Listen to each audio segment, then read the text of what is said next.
ایک دفعہ ایک چھوٹا بچہ آہستہ سے چلتے ہوئے کمرے میں آیا جہاں پر اس کی ماں کچھ بیٹھ کر لکھ رہی تھی۔ جب اس کی ماں نے اسے دیکھا تو اس کے ہاتھ میں ایک بہت قیمتی گلدان تھا جو اس کی دادی نے اسے دیا تھا۔ اس نے تقریباً غائبانہ طور پر اس سے کہا کہ وہ گلدان کو واپس رکھ دے اس سے پہلے کہ وہ نیچے گر کر ٹوٹ جائے۔ میں ایسا نہیں کر سکتا، میں اپنا ہاتھ اس گلدان سے باہر نہیں نکال پا رہا، اس بچے نے جواب دیا۔ تم کر سکتے ہو، اس کی ماں نے کہا کہ تم اپنا ہاتھ اس گلدان کے اندر لے گئے ہو۔ بچے نے کہا ہاں میں جانتا ہوں، لیکن اب میرا ہاتھ باہر نہیں آ رہا۔ اس گلدان کی گردن بہت تنگ تھی اور اس کا ہاتھ اس گلدان کے اندر اس کی کلائی تک پھنس گیا تھا۔ وہ بچہ بار بار اصرار کرتا رہا کہ وہ اپنا ہاتھ باہر نہیں نکال پا رہا۔ جب اس کی ماں بھی اس کا ہاتھ باہر نکالنے میں ناکام ہو گئی تو اس نے بچے کے باپ کو بلایا۔ اس کے باپ نے بہت اطمینان کے ساتھ اس کے ہاتھ کو باہر نکالنے کی کوشش کی۔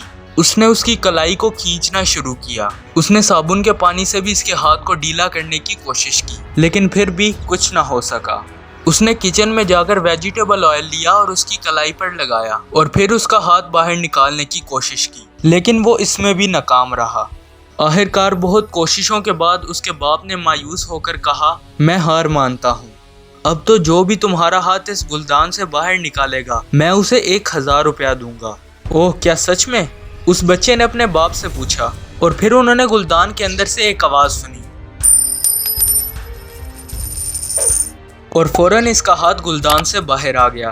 انہوں نے گلدان کو الٹا کر کے دیکھا تو اس میں ایک سکہ تھا۔ ان دونوں نے بچے سے ایک ساتھ پوچھا ارے یہ کیا ہے؟ اوہ یہ ایک سکہ ہے، میں نے اسے گلدان میں رکھا تھا، میں اسے گلدان سے باہر نکالنا چاہتا تھا اس لیے ہاتھ میں پکڑا ہوا تھا، لیکن جب میں نے سنا کہ آپ گلدان میں سے ہاتھ باہر نکالنے پر 1000 روپے دو گے تو میں نے اس سکے کو چھوڑ دیا۔ دوستو ٹھیک اسی طرح ہمیں اپنی زندگی میں بھی اس سکے کو چھوڑنا ہوگا جس کی وجہ سے ہمارا ہاتھ گلدان میں پھنسا ہوا ہے، اور یہ سکہ آپ کے لیے کچھ لوگ بھی ہو سکتے ہیں، یہ سکہ آپ کے لیے کچھ پرانی یادیں بھی ہو سکتی ہیں، یا پھر یہ سکہ کوئی ماضی کا پچھتاوا بھی ہو سکتا ہے۔ آپ کو اس سکے کو چھوڑنا ہوگا تاکہ آپ آزاد ہو سکیں اور اپنی زندگی جی سکیں۔ ہم کئی بار ایسی پرانی چیزوں سے چپٹے رہتے ہیں جبکہ وہ اس کے مقابلے میں کچھ نہیں ہوتی جو ہماری ہو سکتی ہیں۔ پرانی چیزوں سے چمٹے رہنا چھوڑ دو اور ڈرنا بند کرو، اور اپنی زندگی کچھ اس طرح جینا شروع کرو کہ جب آپ بوڑھے ہو جائیں تو آپ کو کوئی پچھتاوا نہ ہو۔ یہ تھی آج کی موٹیویشن۔ اگر آپ کو یہ ویڈیو پسند آئی تو اسے لائک کریں۔